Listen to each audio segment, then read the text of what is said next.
Olá, bem-vindos a mais uma edição de Isto É, Sua História.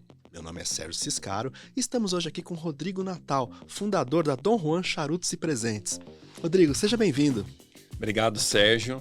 Começar agradecendo muito aí a oportunidade de expor minha história e espero que inspire muita gente que assista o vídeo aí. Para começar, Rodrigo, eu gostaria de saber de onde vem essa sua veia de empreendedor. Como que surgiu? Como que você identificou ela lá atrás? Certo. Eu tava até pensando a caminho daqui assim, logo quando eu era pequenininho assim, Uhum. tem uma história muito fresca na cabeça que eu, meus primos, a gente ia pra casa de praia, né, que meu pai tinha junto com os irmãos dele. E a gente, enquanto todo mundo tava brincando na piscina e tal, eu pedia pra minha mãe, para as minhas tias fazerem limonada, Hum. montava uma barraquinha para vender suco ali na porta da casa, Uhum. e todos os carros que iam passando na rua ali eu estimulava a venda. Então, é uma coisa que me marcou muito. E uma outra coisa também, na juventude, meus amigos que vão estar assistindo com certeza vão lembrar. Eu gostava muito de organizar evento, assim, tipo festas em casa. Então eu comprava tudo, organizava, cobrava um ingresso pra festa e a galera ia. Então, eu acho que eu sempre nasci mesmo com essa vontade de liderar, de começar um projeto. Então, foi algo que eu acho que eu nasci já com isso, assim. Certo. Mas aí houve um pequeno desvio de rota. Você entrou no mundo corporativo, né? Na verdade, assim, quando eu tinha 17 anos, né, terminando o ensino médio, eu não sabia direito o que fazer. Eu sabia que eu gostava, assim, de empreender e tudo mais, mas eu queria ganhar dinheiro. Eu falei assim, meu, vou fazer administração, porque é um curso que eu acho que vai me abrir horizontes ali, né, independente do que eu queira fazer depois. E aí eu sempre gostei muito dessa parte de marketing, de propaganda. Foi por isso que eu escolhi a SPM, porque eu sabia que era uma faculdade mais focada nessa parte de marketing, Uhum. mas continuava sem saber o que fazer. Aí, o primeiro estágio, quando eu fui escolher a área, assim, porque a Demis pode participar, entrar em vários ramos, né? Sim. Eu fui para a indústria farmacêutica, pela remuneração, pelos benefícios, falavam que tinha realmente uma boa remuneração e tudo mais. Então, comecei como estagiário, né? Eu fiquei numa empresa só, toda essa minha carreira corporativa. Comecei como estagiário, depois fui para analista júnior, depois pleno e depois sênior. Certo. E você se dava bem nesse meio? Então, assim, sempre fui muito dedicado, assim, em tudo que eu fazia, mas chegava no final do dia, eu não sentia prazer naquilo, assim, sabe? Eu trabalhava porque eu tinha que trabalhar, ganhava meu dinheiro e tal, gostava muito do pessoal da empresa, meus chefes, mas eu não tinha um brilho no olho, assim, sabe? Tipo, eu chegava no final do dia, Tá. chegava segunda-feira, eu falava, putz, vai ter que começar tudo de novo, então não era algo que eu fazia com muito prazer, assim. Uhum. E como que você decidiu sair desse meio e empreender finalmente? Sim. Assim, como eu te falei, eu sempre fui muito esforçado mesmo. Então chegava antes de todo mundo, chegava às 7, 7 e meia, assim, mesmo como estagiário. E aí aconteceu que eu fui crescendo e foram me dando bastante demanda, assim, né? Tá. Tipo, putz, o Rodrigo toca tudo no peito, então vamos passar mais isso daqui. Então, em todo esse trajeto, assim, toda a minha trajetória corporativa, eu respondia para mais de um gerente, sempre para dois ou para três. E sempre tinha um volume muito grande de trabalho. E aí um belo dia, né? Eu falei, meu, eu preciso tirar 30 dias de férias. Vou viajar com a minha namorada, né? Porque hoje é minha esposa. E, cara, a gente fez aquela viagem dos sonhos, assim. A gente juntou o salário de um ano de Hum. cada um. E viajamos, assim, por vários países. Foi muito legal. Inclusive, até pedi ela em casamento nessa viagem. Enfim, né? Adrenalina lá em cima, tal. Depois desses 30 dias, quando eu voltei pro trabalho, eu literalmente, assim, ó, eu abri o notebook, tinham, tipo, 1.800 e-mails na caixa, um monte de reunião marcada, de coisas que na minha ausência tinham não dado certo, ou, tipo, faltou mandar alguma coisa. E eu literalmente, Sérgio, eu tive um burnout, assim, como o pessoal tá apelidando hoje.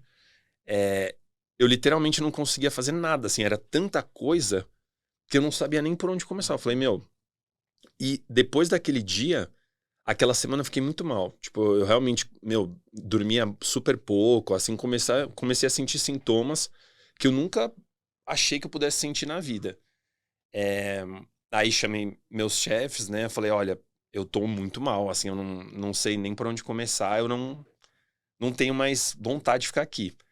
E aí eles foram muito acolhedores comigo, falaram, não, mas a gente te afasta, não sei o quê. Eu falei, não, mas não faz sentido, acabei de te dar 30 dias de férias. Eles, não, mas não tem problema, você pra gente é importante. Mas assim, Sérgio, do jeito que eu fiquei, quem já passou por algum quadro de ansiedade sabe, eu falei, cara, eu não quero ter a possibilidade de acontecer isso de novo. E querendo ou não, aquele mundo. é, Hoje eu enxergo assim pra trás, eu poderia ter falado vários nãos, né? Tá. Mas mesmo assim, eu acho que teria talvez acontecido um pouco mais tarde, mas teria acontecido. Então foi assim que eu decidi sair, mas incerto do que eu ia Uhum. fazer. Assim, e imagina, né? Eu acabei de pedir minha esposa em casamento Uhum. e pedir as contas. Ela falou: Meu, o que que você fez tal? Mas eu realmente fiquei bem mal, assim. A certeza que você tinha na época que não ia voltar para esse É, mesmo mundo corporativo, sim, né? exatamente. Essa certeza eu tinha. Uhum. Aí eu fiquei de 3 a. Fiquei uns 4, 5 meses trabalhando com meu pai. O meu pai trabalha no ramo imobiliário. Mas, de novo, né? É uma empresa familiar, então eu gostava de trabalhar lá, mas eu meio que tinha a mesma sensação de que eu tinha na empresa. Tipo assim, eu tinha uma ideia e nem sempre a minha ideia eu podia executar. Por mais que eu acreditasse muito naquela ideia, defendesse com unhas e dentes, não era aplicável. Então, eu falei, cara, preciso abrir alguma coisa. Aí começou aquela veia saltar, veia empreendedora lá. E um ponto que eu esqueci de ressaltar, na faculdade, eu fiz parte da empresa júnior da faculdade, porque tinham várias entidades. E eu amava aquilo, porque ali sim eu era consultor, né? Inclusive conheci minha esposa lá na empresa júnior e eu adorava aquilo. Tipo, pegar o projeto de uma empresa pequena, melhorar, expandir. Então, esse reflexo veio para mim, eu falei, cara, é isso que eu preciso fazer. E aí, enfim, né?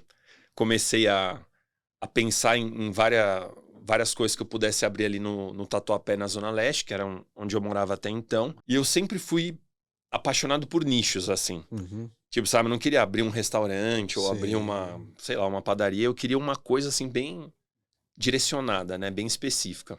E aí, o meu pai fumava charuto, né? Ele degustava charuto, mas, assim, muito esporadicamente.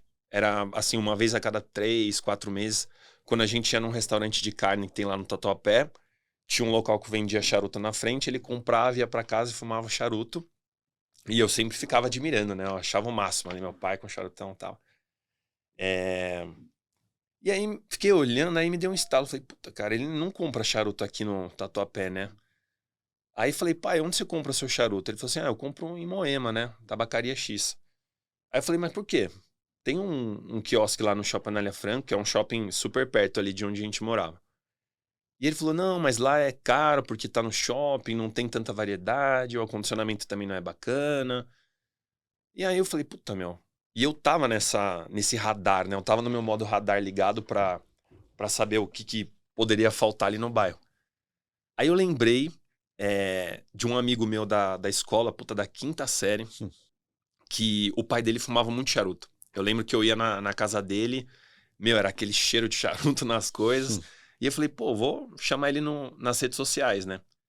Aí chamei, trocamos ideia e tal. Falei, pô, seu pai ainda tá degustando charuto e tal? Ele, não, todo dia. Aí eu falei, pô, Gia, posso marcar um bate-papo com ele e tal? E me lembro como se fosse ontem. Ele topou, eu fui na casa dele, depois de muitos anos que a gente não se via, e fiz uma entrevista em profundidade mesmo com ele. Isso foi bom da minha faculdade, assim, porque me deu bastante bagagem dessa parte de pesquisa também de Certo. mercado. E aí, mesma coisa, ele morava no Tatuapé, eu falei, tio, chamava ele de tio na época, né? Onde você compra o seu charuto e tal? Ele, eu compro numa tabacaria lá em Moema. Aí, quando ele falou isso, já deu acendeu a lâmpada, eu falei, nossa. E aí ele explicou pelas mesmas razões, com muito mais detalhes, porque era um degustador assíduo, que esse quiosque que tinha, não era uma tabacaria vasta, assim, do jeito que eles gostariam. Aí, Sérgio, aí começou. Aí eu comecei, cara, acordava e ia dormir, tipo, rabiscando, tipo, fiz pesquisa com outros degustadores lá do bairro e tudo mais. E eu falei, meu, é isso, vou montar, né? Aí escolhi o ponto e tudo mais. E de início, eu vi também que tinha outros locais na Zona Sul do mesmo ramo que tinham espaço para degustar, para tomar um drink, alguns até para comer junto. Mas eu falei, meu, deixa eu montar primeiro a loja para ver se prospera e aí eu vou pro próximo passo. E aí montei a loja em 2018. Felizmente prosperou. Claro que errei em muitas coisas, escolhi os produtos errados, mas prosperou. E o pessoal começou os meus clientes, que eu formei uma carteira ali de clientes legal, começou a pedir espaço para degustar. Porque, putz, meu, você tem que fazer um espaço pra gente degustar, porque em casa tenho meus filhos e tudo mais. E aí eu falei, gente, fiquei ensaiando assim um tempo. Meus clientes que possivelmente vão assistir vão lembrar disso. Eles chegaram a montar, levar mesa assim pra colocar na calçada da loja, como até forma de protesto. Falou, não, você tem que fazer. E aí falei, meu, vou fazer. E o imóvel tinha uma parte no fundo, assim, que era um salão de cabeleireiro e tinha várias divisórias para manicure, essas coisas. Então espaço tinha.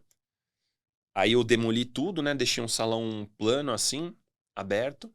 E montei, assim, né? Minha prima foi a arquiteta que fez o projeto. Ficou muito lindo, assim, o projeto dela.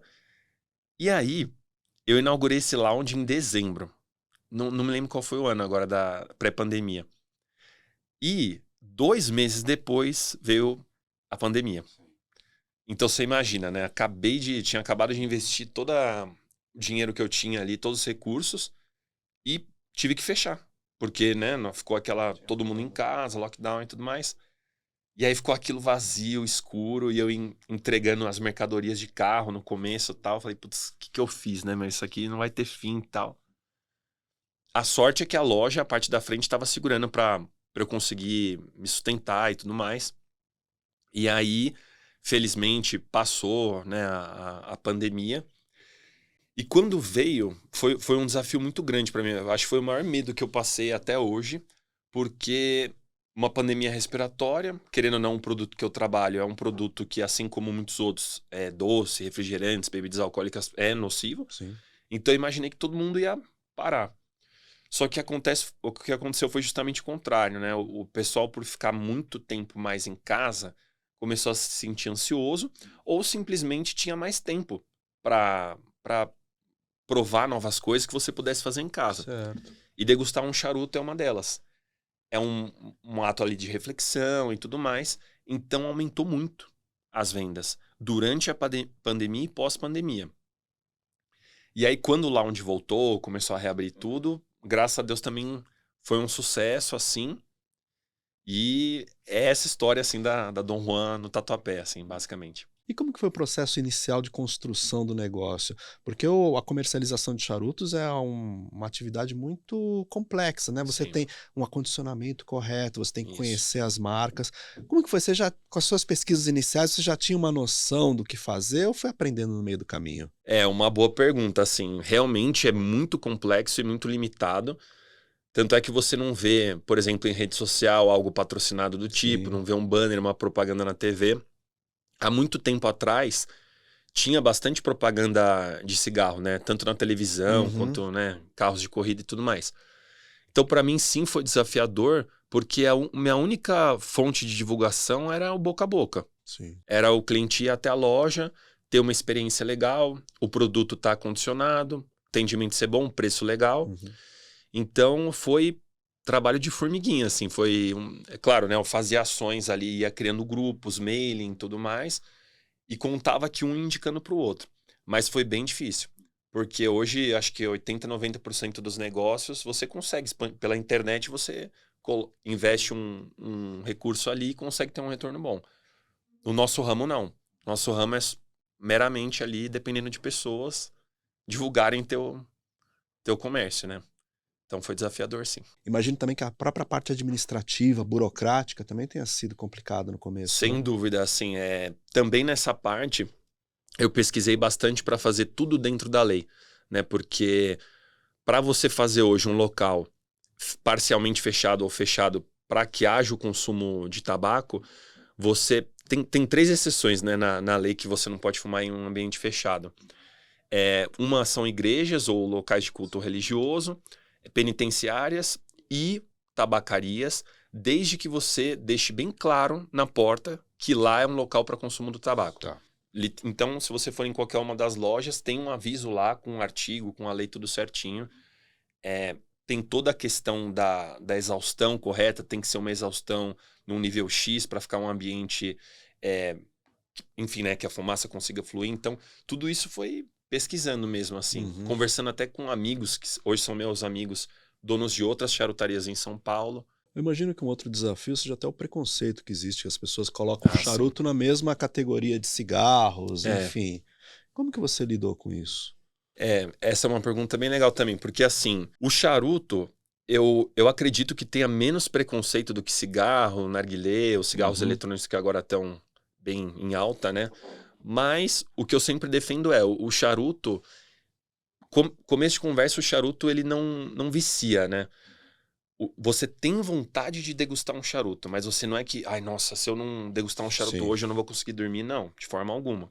O charuto é para você refletir, para confraternizar e tudo mais. É claro que, igual bebida alcoólica, também em excesso prejudica a saúde bucal. O charuto você não traga, então aquela fumaça fica só na sua boca e você solta, então a absorção ali da nicotina é bem menor. Mas mesmo assim, sempre teve esse preconceito, principalmente dos meus pais, assim, né?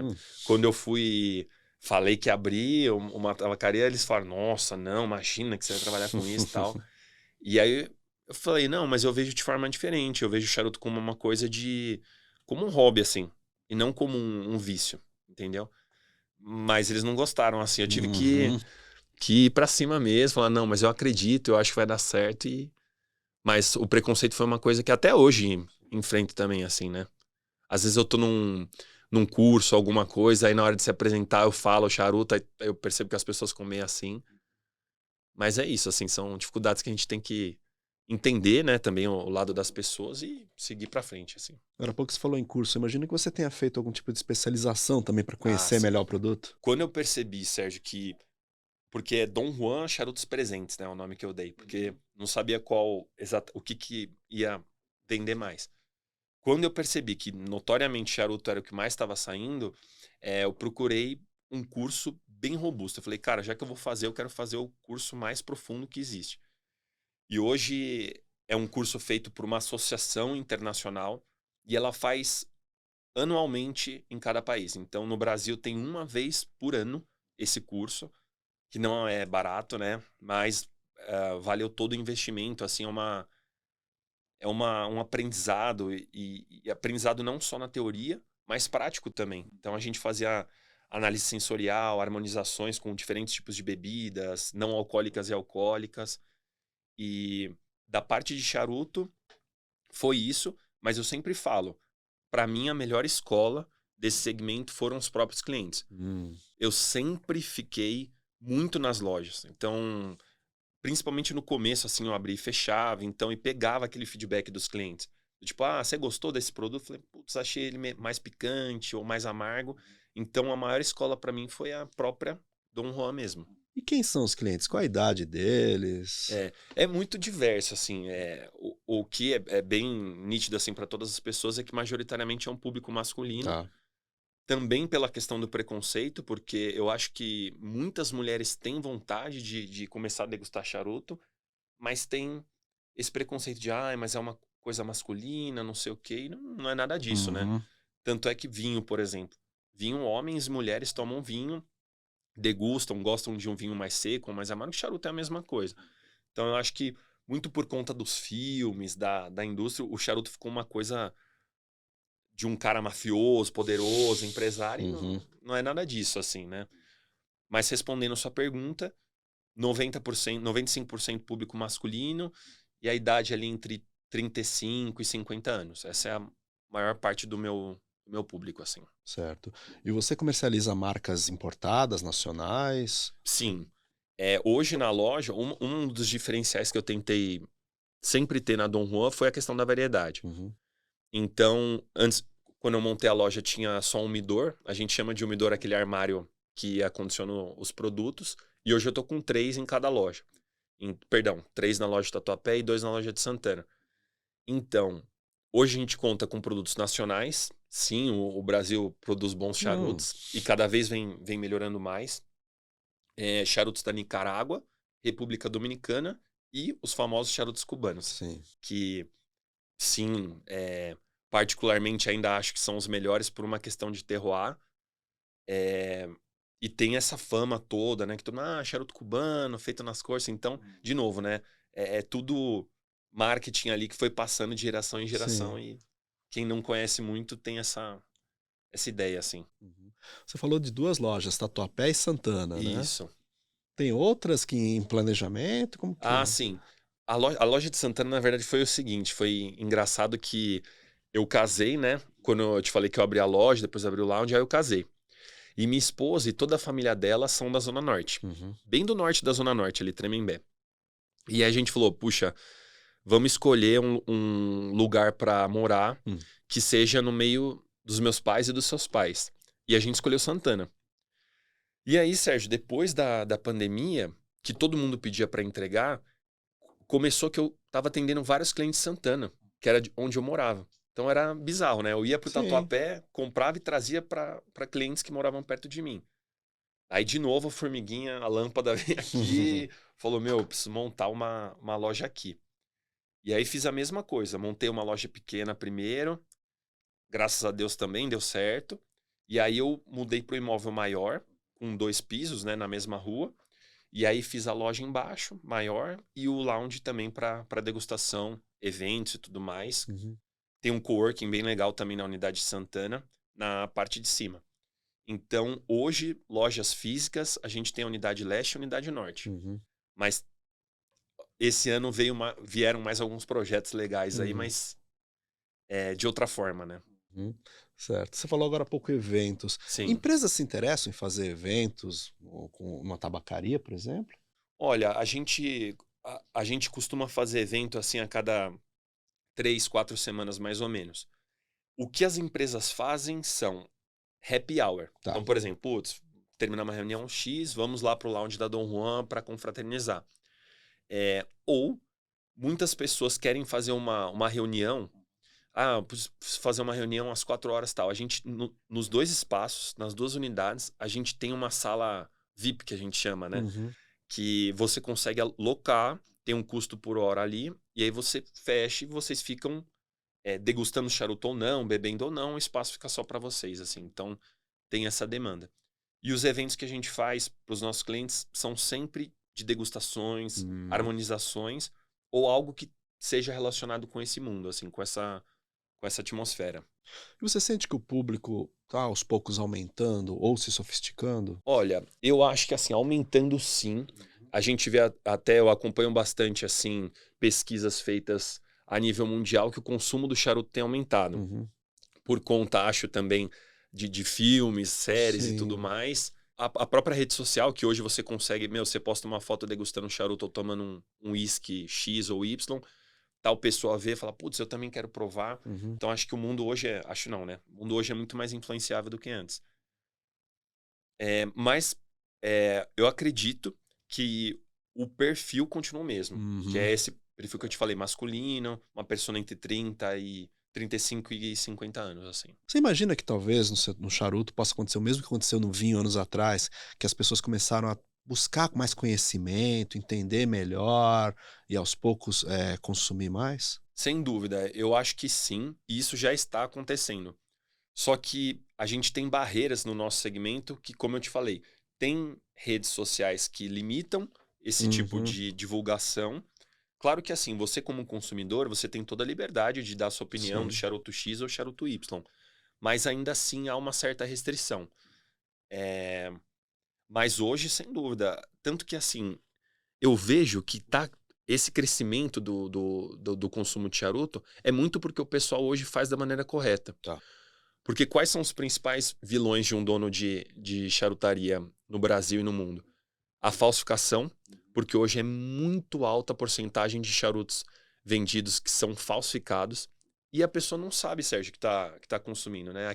Aquela história, aqui a empresa tem um conhecido que traz de Cuba tal, mas grandes chances desse charuto não ser de procedência. Uhum. Então, hoje, com muito mais acesso à informação, o pessoal sabe, putz, olha, tem que tomar cuidado porque tem muito charuto falso. Então, e não só isso é o principal, mas também a questão do acendimento, do acondicionamento correto. Sim. Porque antes você comprava o charuto no aeroporto, deixava em casa numa gaveta, nossa, como o meu pai mesmo fazia. Uhum. O charuto, ele é uma planta, ele é 100% natural, não tem nada de química envolvida. Então, se você não acondicionar aquela planta de forma correta, ela vai perder aroma, perder Claro. cor e tudo mais. Então, hoje, como o pessoal está tendo mais acesso à informação, isso tudo gira de uma forma melhor. Então, acho que isso tem fomentado o mercado também. Perfeito. Voltando à construção do negócio, algo que você faria totalmente diferente do que você fez nesses anos? Nossa, sem dúvidas, né? Mas assim, tudo foi parte de um processo, né? Eu falei, putz, isso deu errado por conta disso. Então, Uhum. isso moldou até hoje o empresário que eu sei que eu sou, né? Hoje eu tomo decisões com base no que eu errei muito Uhum.